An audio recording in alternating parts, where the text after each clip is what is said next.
Voici Neptune. Notre prochain arrêt est Pluton. Ne mets pas tes mains sur la porte, tu risques de te faire pincer très fort. Un jour, avec les technologies de pointe du futur, un voyage de Neptune à Pluton ne sera pas plus long qu'un trajet en métro.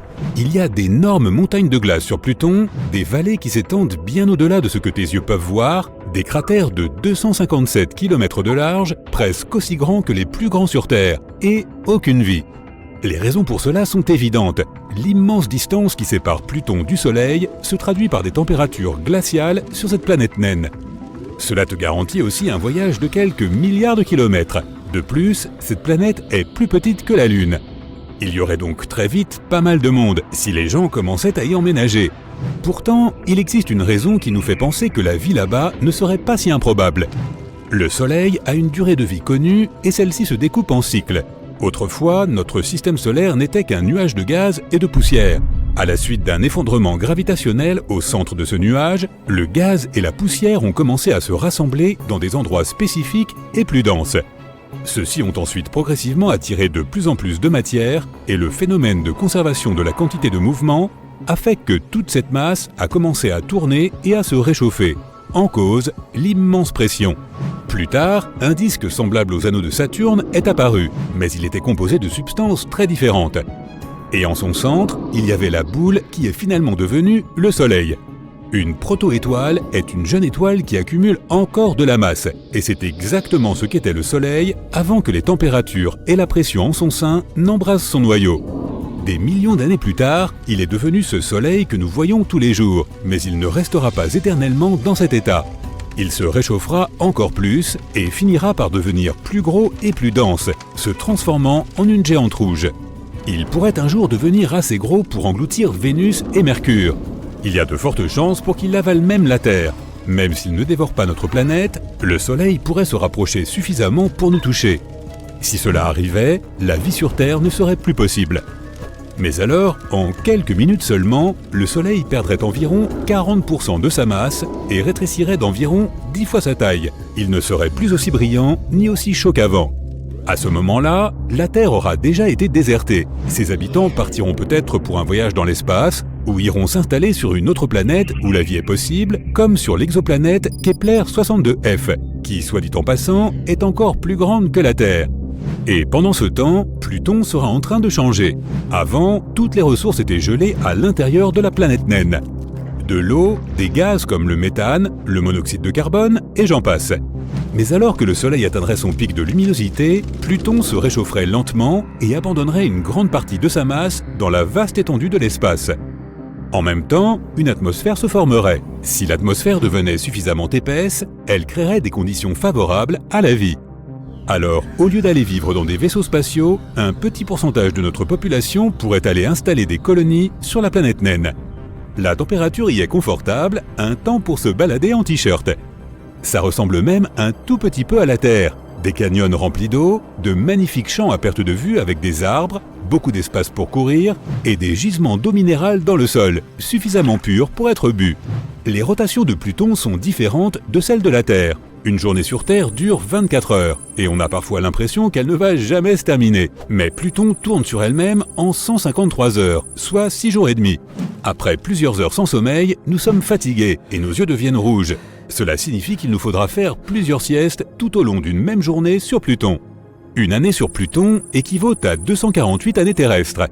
À moins que nous ne trouvions une technologie qui nous permette de vivre aussi longtemps, notre durée de vie totale serait inférieure à une demi-année sur la planète naine. Du coup, les maisons sur Pluton devront peut-être être équipées de chambres cryogéniques. Chaque fois que tu auras envie de rêver longtemps, tu sauteras dedans et tu te réveilleras 50 jours plus tard sur Pluton. Sur la planète naine, il y aura aussi des mers et des plages. Alors ça ressemblera vraiment à une toute petite Terre, bien loin de la vraie Terre. La nourriture sur Pluton pourrait être plus savoureuse. Nous pourrions trouver un moyen d'améliorer la saveur des ingrédients et même d'essayer de les faire pousser plus vite pendant notre voyage. Tu plantes une carotte et 2 jours plus tard, elle est prête à intégrer ta salade.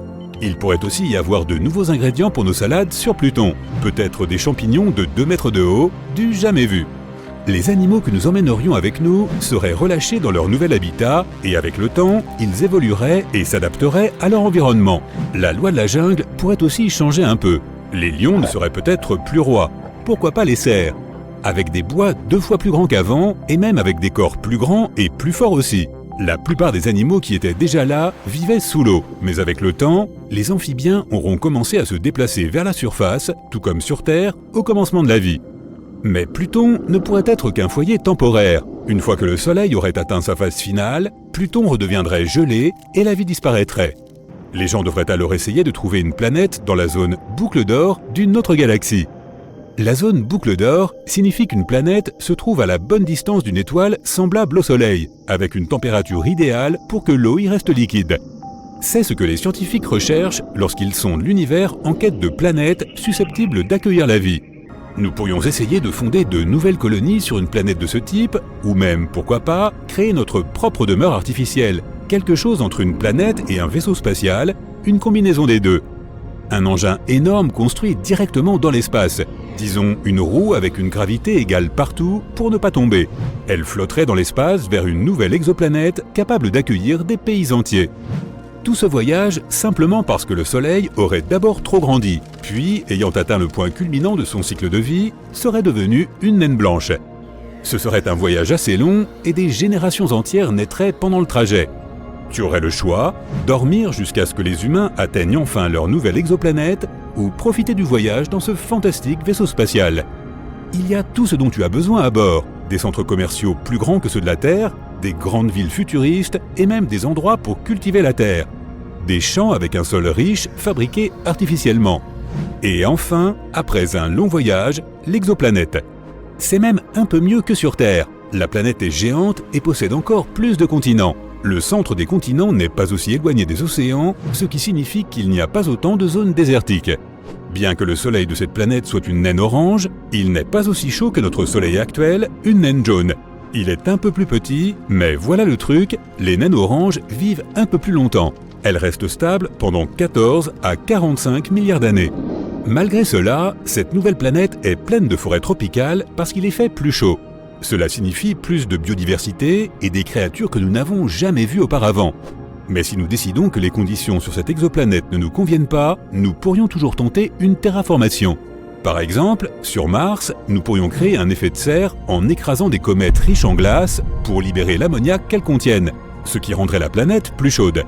Nous pourrions aussi commencer à planter des arbres, nous aurions probablement besoin d'un peu de terre de chez nous pour faire cela. Ou alors, il nous faudrait modifier le sol de Mars pour qu'il soit similaire au nôtre.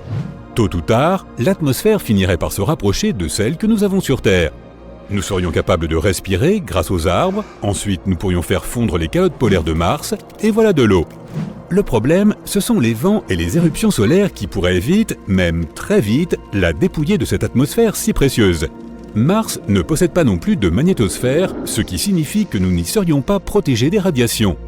Donc à long terme, cette planète ne serait pas un bon choix. Peut-être que quelque part, dans l'immensité de l'espace, se trouve une planète parfaite qui nous attend. Les vastes étendues de l'univers recèlent une infinité de secrets et de possibilités. Et voici l'une des questions les plus intrigantes. À quoi ressemblerait la vie et nous autres en tant qu'êtres humains sur d'autres planètes ? Imagine un monde où les lois de la physique, les conditions et l'environnement sont si différents de ce à quoi nous sommes habitués. Comment évoluerions-nous pour nous adapter à ces nouvelles contrées étranges ? Voyons voir. Mercure est la planète la plus proche du Soleil et possède une atmosphère très fine. Les températures y sont extrêmes, le jour atteignant plus de 426 degrés Celsius et la nuit descendant jusqu'à moins 179 degrés Celsius. Alors, que pouvons-nous faire pour survivre à ces températures insensées et aux radiations solaires constantes ? Nous pouvons peut-être nous transformer en métal comme par magie. Le titane et le platine, par exemple, supportent parfaitement ces températures élevées. Mais plus sérieusement, il existe une solution. Nous pourrions nous installer sous terre, là où les températures ne sont pas aussi extrêmes. Si nous vivions sous terre, nous pourrions développer de grands yeux afin de mieux capter la lumière. Nous pourrions aussi avoir une peau plus épaisse pour nous protéger des radiations intenses. En fait, nous avons deux options, devenir Iron Man ou bien devenir des taupes. Passons à Vénus. Cette planète est extrêmement hostile. Tout d'abord, Vénus est connue pour son atmosphère épaisse, du type plus toxique que ton ex. Toute la planète est recouverte de dioxyde de carbone et sa surface est complètement desséchée, ce qui la rend incroyablement étouffante. La température moyenne y est d'environ 452 degrés Celsius, ce qui en fait l'une des planètes les plus chaudes de notre système solaire. N'oublie pas non plus la pression incroyable qui y règne. Se tenir sur Vénus, c'est comme plonger à 920 mètres sous l'eau. Seuls des microbes terrestres les plus résistants pourraient survivre dans de telles conditions. Donc, si tu désires vivre sur Vénus, tu devras peut-être te transformer en microbe. Hélas, comme nous ne sommes pas des micro-organismes, il nous faudrait porter un équipement spécial pour y survivre. Peut-être devrions-nous nous développer un exosquelette résistant à la chaleur afin de nous protéger, ainsi que de nouveaux poumons capables de filtrer les particules toxiques de cette atmosphère. Parlons plutôt de notre cousine écarlate favorite, Mars. Le premier changement notable, après quelques centaines d'années, serait un nouveau squelette. La gravité sur Mars est beaucoup plus faible que sur Terre. Donc tes muscles et tes os auront tendance à s'atrophier. Pour compenser cette différence, tu devras manger davantage et probablement te mettre à la gym. Tu devras aussi t'adapter à la faible pression atmosphérique et aux températures plus froides. Il te faut bien un moyen de retenir la chaleur, n'est-ce pas? Cela signifie que tu devras avoir une couche de graisse plus épaisse. Désolé, mais sur Mars, nous risquons de prendre du poids. Une raison de plus pour faire du sport. Un autre changement important se produirait au niveau de la peau. Ta peau est comme une grande barrière qui te protège des désagréments tels que les bactéries, les rayons UV ou le fait de ressembler à un monstre écorché. Que se passerait-il alors? Eh bien, tu deviendrais très probablement orange, à cause des caroténoïdes. Les caroténoïdes sont un type de nutriments que l'on trouve dans des aliments tels que les carottes, les pommes de terre, les tomates, etc. Ils protègent très bien contre les rayons ultraviolets de la planète Mars. Ils n'ont qu'un seul inconvénient. Si tu manges trop de citrouilles cultivées sur place, tu vireras progressivement à l'orange. Mais ce n'est peut-être pas si grave. Peut-être que la vie sur Jupiter serait plus facile? Oh oui, sûrement. Sauf qu'il n'y a pas de terre ferme. Cette planète est composée d'hydrogène et d'hélium, et c'est pour ça qu'on l'appelle une géante gazeuse. Tu y tomberais tout simplement, au travers des immenses nuages. Et même si tu parvenais à atterrir et à marcher sur quelque chose, ce serait comme si tu te déplaçais dans un brouillard à couper au couteau. Alors comment évoluerions-nous là-bas? Primo, notre taille pourrait changer pour résister aux immenses pressions. Secondo, les fluctuations de température sur Jupiter sont énormes. La surface est terriblement froide et la température augmente considérablement sous les couches extérieures de l'atmosphère. Tertio, si tu vivais sur Jupiter, il n'y aurait pas de langage oral. Cette géante gazeuse absorbe les ondes radio, donc même si tu parlais, personne ne pourrait t'entendre. Il n'y aurait pas non plus de musique, et donc pas de fête. À quoi bon alors? Peut-être pourrions-nous communiquer en langage des signes? Mais ce n'est pas si simple. Jupiter est perpétuellement agité de vents violents et de puissants orages. Il est donc peu probable que tu puisses y voir quoi que ce soit. Même si nous évoluions d'une manière ou d'une autre, notre vie n'y serait vraiment pas facile.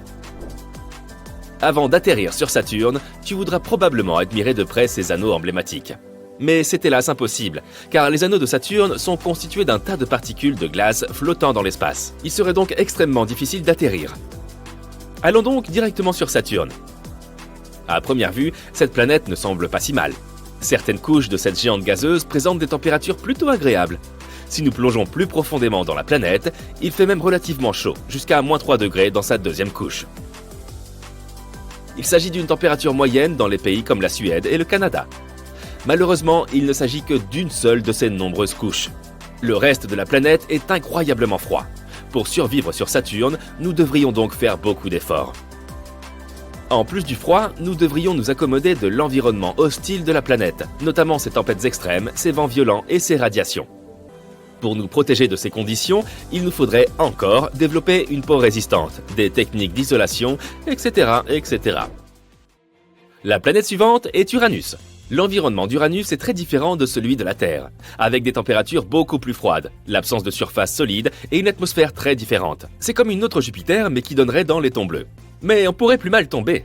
Il y a même de l'eau sur Uranus. Le seul problème, c'est que la planète regorge d'ammoniac, ce produit radical que nous utilisons pour le nettoyage. Ne t'étonne donc pas si tu y sens une odeur irrespirable. De plus, il fait incroyablement froid là-bas, comme si l'hiver n'en finissait jamais. Comment survivre dans un environnement aussi sombre et hostile? Nous aurions besoin d'une peau plus épaisse pour faire face à ces températures extrêmes. Nous aurions également besoin d'yeux plus grands pour mieux voir dans l'obscurité. Enfin, nous pourrions être amenés à développer un nouveau système auditif, comme celui des dauphins. Ce serait assez rigolo, non? Passons à Neptune. Si des êtres humains devaient évoluer sur Neptune, il leur faudrait s'adapter à ces conditions difficiles. Neptune, la 8e planète la plus éloignée du Soleil, est une autre géante gazeuse. La seule différence est que cette planète pourrait bien avoir un noyau solide. Si nous devions vivre sur Neptune, nous n'aurions d'autre choix que de flotter ou de nager à travers son atmosphère riche en méthane. Nous devrions également développer des branchies ou un dispositif semblable pour respirer. En fait, nous deviendrions soit des reptiles de l'espace, soit des poissons cosmiques. Sur Neptune, la gravité est légèrement supérieure à celle de la Terre, mais les vents violents font qu'il est très difficile de rester en place. Pour résister au vent, il nous faudrait être beaucoup plus lourd. Là encore, il s'agit de manger beaucoup et de se muscler. Oui, techniquement ce n'est pas une planète, mais nous l'aimons toujours et nous ne pouvons pas la laisser en reste. Un monde petit, lointain et incroyablement froid. Pluton est encore plus petite que notre Lune. Et pour cette raison, il n'y a presque aucune gravité. Il sera donc très difficile de s'y tenir debout. Pour éviter de s'envoler accidentellement dans l'espace en jouant au football, il faudrait créer des machines simulant la gravité. Et si nous ne voulons pas avoir le vertige, nous devrons développer un tout nouveau système nerveux. Mais Pluton pourrait être pire. Par exemple, il y a de l'eau liquide sous sa surface, et même quelques montagnes glacées. Il serait peut-être possible d'y survivre si nous disposions d'un équipement conséquent, de vêtements, de fournitures et... Non, laisse tomber, c'est trop se compliquer la vie. Quoi qu'il en soit, de la chaleur torride de Mercure aux températures glaciales de Neptune, chaque planète présente un ensemble unique de défis environnementaux et d'opportunités d'évolution. Même si nous ne saurons jamais vraiment à quoi ressembleraient les humains sur ces autres mondes, il est passionnant d'envisager les possibilités infinies qui s'offrent à nous. Ne cessons jamais de regarder en direction des étoiles et de nous poser de telles questions.